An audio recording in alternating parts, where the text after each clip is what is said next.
मुझे इस बात की जानकारी हो रही है कि 6 बजे के बाद यहाँ कोई रोडवेज नहीं है। मैं आपके चैनल के माध्यम से श्रावस्ती को ये अवगत कराना चाहूँगा कि आने वाले इस बार श्रावस्ती के लिए मेडिकल कॉलेज की मांग कर रहा हूं। सपा सांसद राम शिरोमण वर्मा। नमस्कार, आप देख रहे हैं द एक्सपोज इंडिया। श्रावस्ती जिले में रेल लाइन बनाने की मांग काफ़ी समय से उठ रही है। वही सपा सांसद का कहना है कि मेरे कार्यकाल वर्ष 2029 तक संभवतः श्रावस्ती में रेल दौड़ेगी। उन्होंने कहा कि सत्ता भारतीय जनता पार्टी की है। हम विपक्ष के सांसद हैं। पिछले प्रयास से बलरामपुर को मेडिकल कॉलेज मिला। इस बार श्रावस्ती के लिए मेडिकल कॉलेज की मांग कर रहा हूँ। दरअसल जानकारी के मुताबिक वर्ष 2019 में बसपा के टिकट पर चुनाव लड़कर राम शिरोमण वर्मा सांसद चुने गए थे। वहीं उस दौरान उनका खूब विरोध हुआ। जनता का आरोप था कि सांसद जी उनके बीच नहीं जाते, जबकि बाढ़ के दौरान लापता सांसद के पोस्टर भी लगाए गए थे। वहीं वर्ष 2024 में बसपा से निष्कासित होने के बाद राम शिरोमण वर्मा ने सपा का दामन थाम लिया। वहीं सपा के टिकट पर चुनाव लड़कर राम शिरोमण वर्मा दोबारा सांसद चुने गए। अब जनता आप में है कि शायद इस बार सांसद जी क्षेत्र का विकास करेंगे। सांसद ने कहा कि देखिए, सत्ता भारतीय जनता पार्टी की, हम सब विपक्ष के सांसद हैं। हमने विपक्ष के सांसद के रूप में पिछली प्रयास से बलरामपुर को मेडिकल कॉलेज मिला है। जहाँ तक श्रावस्ती की बात है, यहाँ के लिए भी हमने मेडिकल कॉलेज की मांग किया है। प्रयास करूँगा कि यहाँ भी एक मेडिकल कॉलेज बने। सांसद ने वर्ष 2019 से 24 के बीच में कम से कम सदन में 5 बार हमने रेल लाइन का मुद्दा उठाया है। यहाँ की रेलवे लाइन पास हो गई है, सर्वे भी चल रहा है, जमीन लगभग अधिग्रहण हो रही है। हो सकता है 2029 तक मेरे कार्यकाल में रेल लाइन दौड़े और रेल लाइन बनकर तैयार हो जाए। वही 6 बजे के बाद रोडवेज बस न मिलने की समस्या पर सांसद ने कहा कि मैं जल्द परिवहन विभाग को पत्र के माध्यम से प्रयास करूंगा कि यहाँ बस चलाई जाए, ताकि यहाँ की जनता को समस्याएं न उठानी पड़ी। आइए सुनते हैं क्या कहने हैं सपा सांसद राम 27 साल लगभग बने हो गए जिला श्रावस्ती को, लेकिन यहाँ पर अभी बस अड्डे की व्यवस्था नहीं है और न रेलवे ट्रैक है। चलिए, बहुत बहुत धन्यवाद। सवाल आपने अच्छा किया।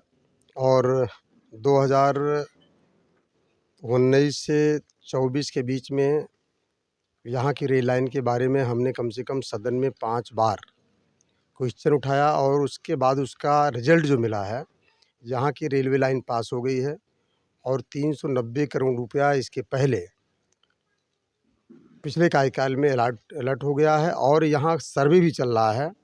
अभी हाल में ही मैंने अश्विनी वैष्णव जी, जो हमारे रेल मंत्री हैं भारत सरकार के, उनको मैंने अवगत कराया पत्र के माध्यम से कि श्रावस्ती और बलरामपुर पिछड़ा हुआ जनपद है, जिसमें हमारे लोकसभा क्षेत्र श्रावस्ती में अभी तक रेल लाइन का शुभारंभ नहीं हो पाया है। तो उन्होंने आश्वस्त किया है और रेलवे का काम शुरू भी हो गया है। ज़मीनें लगभग अधिग्रहण हो रही हैं, पुल स्टेशन लगभग फाइनल हो चुके हैं, कहाँ कैसे बनना है। तो मैं आपके चैनल को बताना चाहूँगा कि यहाँ पर रेलवे लाइन की व्यवस्था और प्लस हो सकता है मेरा जो कार्यकाल है 29 तक यहाँ रेल दौड़े और रेल लाइन बन करके तैयार हो जाए। आपका निवास है कटरा में, और कटरा और श्रावस्ती और बलरामपुर के जब यहाँ के डिपो का सहारा लिया जाए तो बलरामपुर और बहराइच डिपो से, और यहाँ पे 6 बजे के बाद बसें नहीं मिलती, पब्लिक का अपील है। वैसे मुझे इसके पहले जानकारी हुई थी बलरामपुर से बहराइच जाने के लिए, तो मैंने लगभग रोडवेज को यहाँ स्टॉपेज बढ़वाया था और आज मुझे इस बात की जानकारी हो रही है कि 6 बजे के बाद यहाँ कोई रोडवेज नहीं है। मैं आपके चैनल के माध्यम से श्रावस्ती को ये अवगत कराना चाहूँगा कि आने वाले समय में जल्दी से जल्दी मैं परिवहन विभाग को पत्र लिख कर के ये हमारी तरफ से मांग होगी कि 6 बजे के बाद, अभी मैं बात भी करूँगा यहाँ के लोगों से, जो हमारे सम्मानित नेतागण यहाँ पर बैठे हैं, यहाँ पर बस की व्यवस्था किस तरीके से, कौन सी समय सारणी दी जाए, उसके बारे में मैं परिवहन विभाग को पत्र भेज करके और प्रयास करूँगा कि यहाँ बस चलाई जाए। और यहाँ की जिस तरह से हॉस्पिटल हैं, एक बड़ा एक्सीडेंट हो जाता है तो उनको बहराइच या लखनऊ रिफ़र करना पड़ता है। देखिए, सत्ता जो है भारतीय जनता पार्टी की है। हम सभी लोग विपक्ष के सांसद हैं और जिस तरीके से विपक्ष के सांसद के रूप में पिछली बार मैं लगभग प्रयास करके लोकसभा की बात मैंने किया था और लोकसभा की बात करने के बाद मुझे एक सफलता मिली यहाँ कि मौके पर जिस तरीके से मेडिकल कॉलेज बलरामपुर को मिल गया है, अभी भी जिस तरीके से मेडिकल कॉलेज को चालू होना चाहिए वो नहीं चालू हो पाया था, लेकिन मैंने स्वास्थ्य मंत्री जी को पत्र लिख करके भेजा और उन्होंने आश्वस्त किया कि जल्दी से जल्दी बलरामपुर का मेडिकल कॉलेज चालू हो जाएगा। और साथ साथ जहाँ तक रह गई श्रावस्ती जनपद की बात, श्रावस्ती के लिए मैंने मेडिकल कॉलेज की मांग किया है और मैं प्रयास करूँगा कि यहाँ पर भी एक मेडिकल कॉलेज पिछड़ी हुई जनपद श्रावस्ती में बने। मैं पूरी निष्ठा के साथ इस पर विचार कर रहा हूँ, कार्य कर रहा हूँ। यहाँ एक समस्या युवाओं की और है कि यहाँ महाविद्यालय बड़े नहीं हैं, सबसे बड़ी शिक्षा की प्रॉब्लम है यहाँ। अब महाविद्यालय तो आ गया आपकी लोकसभा में। महाविद्यालय माँ पाटेश्वरी देवी विश्वविद्यालय जो गोंडा में गया था, जो यूनिवर्सिटी के रूप में हम लोगों ने लड़ कर के, आज हमारे बीच में माननीय एसपी यादव साहब नहीं हैं, उन्होंने भी लड़ाई इस बात की लड़ी थी। और मैंने भी पत्र के माध्यम से इस प्रदेश के जो मुखिया हैं, मुख्यमंत्री जी योगी आदित्यनाथ जी को अवगत कराया था। और विश्वविद्यालय को गोंडा से जो मैंने मानक के रूप में उनको पत्र लिखा था कि लगभग 112-13 किलोमीटर दूरी फैजाबाद की, अयोध्या की और सिद्धार्थनगर की दूरी, और विश्वविद्यालय हमारे यहाँ बनना शुरू हो गया है। अभी मैं कल रात में गया था, मैं देख रहा था युद्ध स्तर पर वहाँ काम चल रहा है। तो मैं हमेशा विश्वविद्यालय जो हमारे लोकसभा को मिला है और हम सभी लोगों की मेहनत की बदौलत, क्योंकि ये जा रहा था गोंडा में, उसको हम सभी लोगों ने यहाँ की जनता का आशीर्वाद मिला मुझे, और मुझे बोलने का सौभाग्य प्राप्त हुआ और मुख्यमंत्री जी को विचार करना पड़ा और पुनः उनको गोंडा से, जो गोंडा में ज़मीन वगैरह नप गई थी, आज वो बलरामपुर में लगभग विद्यालय का काम चल रहा है, बहुत जल्दी बन करके तैयार हो जाएगा। अपना कीमती समय देने के लिए बहुत बहुत धन्यवाद।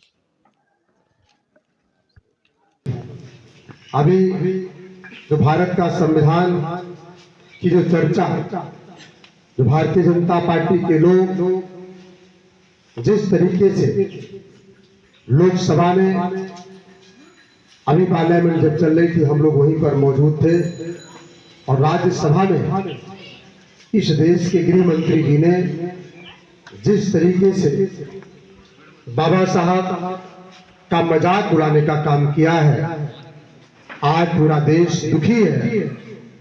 और समाजवादी पार्टी, इंडिया गठबंधन, हम सभी लोग मिलकर लोकसभा में धरना प्रदर्शन करने का काम कर रहे थे और इस बात की उम्मीद भी कर रहे थे कि इस देश के गृह मंत्री जी सदन में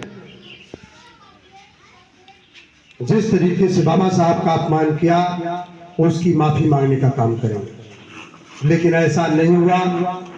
आज जिस तरीके से पूरे देश में, विश्व की बात मैं बता रहा हूँ, ये छोटी बात नहीं है, बहुत बड़ी बात है।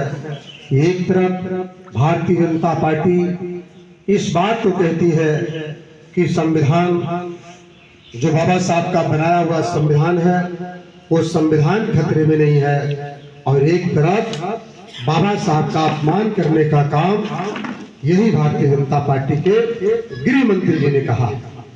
आप सभी लोग इस बात को जानते हैं कि जिस तरीके से आज समाजवादी पार्टी देश की तीसरे नंबर की पार्टी बन चुकी है और पूरा देश इस बात को देख रहा है कि उत्तर प्रदेश का आज अगर चुनाव हो जाए, साथ साथ इस देश का चुनाव अगर हो जाए, तो समाजवादी पार्टी इंडिया गठबंधन की सरकार पूरे देश में और प्रदेशों में बन करके